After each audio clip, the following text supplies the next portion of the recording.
Hey there and welcome back to another Nickelodeon video. And today I want to talk about Rugrats, and more specifically the Rugrats films, and how literally all three of them are true masterpieces. And also I guess I want to express my disgust that they're not held up as all-time greats of the screen. Like, come on now, these films go hard. But first, some context. Rugrats is, or was, a hit cartoon that ran through the 90s and into the early 2000s that was one of the most iconic shows for a whole generation. It chronicled the lives of a bunch of babies, most notably Tommy Pickles, and their adventures within their homes and neighbourhoods. And yeah, it was wildly popular and a cultural cornerstone, a true classic.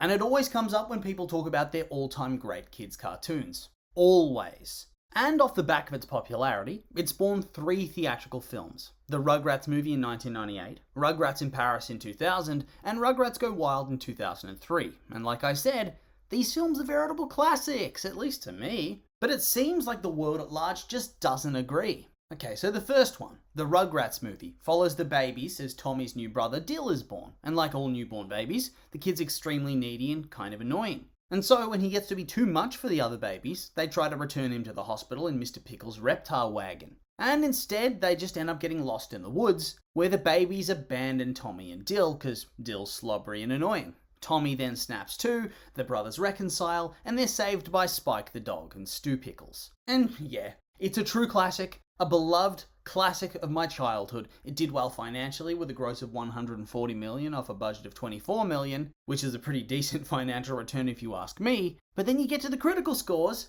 and indeed, even the audience scores are low. And apparently then, this thing just sucks. A 59% critical score, a 50% audience score. Like, nah, that won't do. It won't do at all. How do they not see what I'm seeing? Why is this film getting dumped on from every which way? Is it perfect?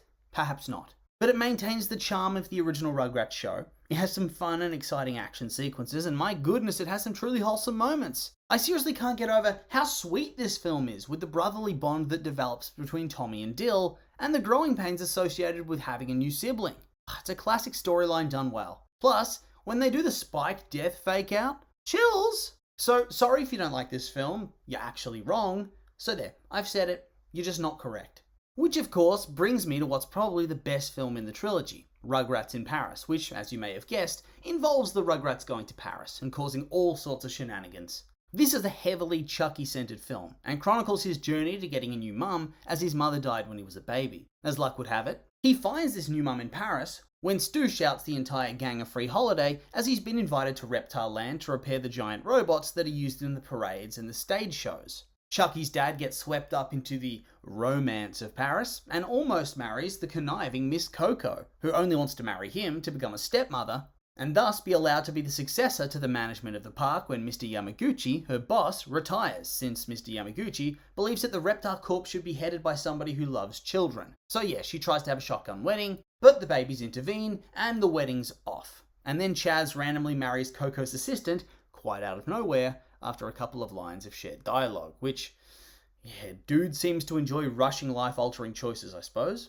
And once again, this film did quite well at the box office, grossing $103 million off a budget of $30 million. Not bad at all. And hell, even the critics seem to enjoy this one, as it sits on 76% on Rotten Tomatoes from a critical perspective. And you know what? That's a very fair score. Probably what it deserves if I'm being realistic. It wasn't groundbreaking or legendary, but my god, one of the most wholesome films I've ever seen. There's just so much to love. It's so truly, deeply heartwarming. A positive spin on getting a stepmom for once. Cute songs, a beautiful soundtrack, and many tear-jerking scenes. I can't get over how wonderful this film is. And it's actually just genuinely funny as well. I watched it back, and I was worried that it wasn't going to hold up whatsoever, but it does. It truly does. There's so many good scenes that make you laugh. Chucky Chan, the Bob Father, the baby somehow commandeering a robo-reptar and battling a henchman who's piloting a giant robot snail. Classic. And so, since it did well and the critics seemed to enjoy it, I figured that it would have been a resounding hit with audiences too, but fool me, I guess. It only managed to get a 56% audience score off of 50,000 reviews. And I'm sorry, but once again, the audience is wrong here. This movie slaps. Absolutely slaps. It's so beautiful and emotional and heartwarming and funny, and maybe I'm being blinded by nostalgia, but how is this score possibly so low? It's quite a bit better than the first one. and yet it only has a marginally higher score? Nah, that's absolute bullshit. I can't accept that. I feel like this has got to be some elaborate prank or a bad dream that I'm going to wake up from. How is nobody appreciating the true beauty of these masterpieces of the silver screen? How have I gone my whole life expecting that everybody just loved them like I do, only to find out the reality's far from different? What a disgrace. Ugh. But maybe Rugrats Go Wild, the crossover film with the Wild Thornberrys, is going to come to the rescue. Because this film was also my jam as a kid. Two franchises collide in a cinematic event? What's going to go wrong here? Right? Well, apparently everything, as despite this film in my eyes also being very good, it's found itself as the most hated of the bunch, sitting at a sad 39% critical score and a 39% audience score, both professionals and laymen alike, united in hatred for this film. And on top of that, it also did poorly at the box office in comparison to previous installments. It had a budget of $25 million, and it ended up grossing $55 million. Lovely. And yeah, if that just doesn't piss me off even more. 'Cause yeah, sue me, I love this movie as well. But I feel like more than ever before, I might be one of the only people in the world that actually thinks it's genuinely good, more than just tolerable. And I mean, what is there that's not to love? The Rugrats? Check. The Wild Thornberrys? Check. Good performances? Check. A fun and engaging storyline that uses all the characters? Check. A kind of emotional finale?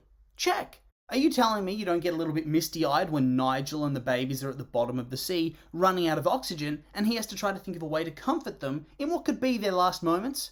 That shit hits hard, I tell ya.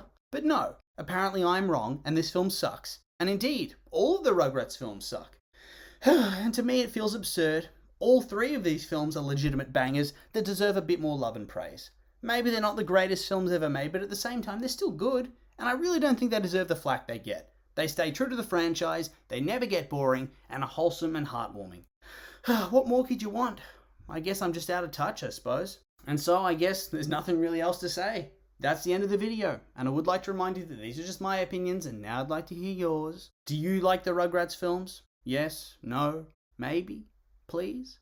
I'm really curious for your thoughts, so make sure to like, comment, subscribe, and let me know.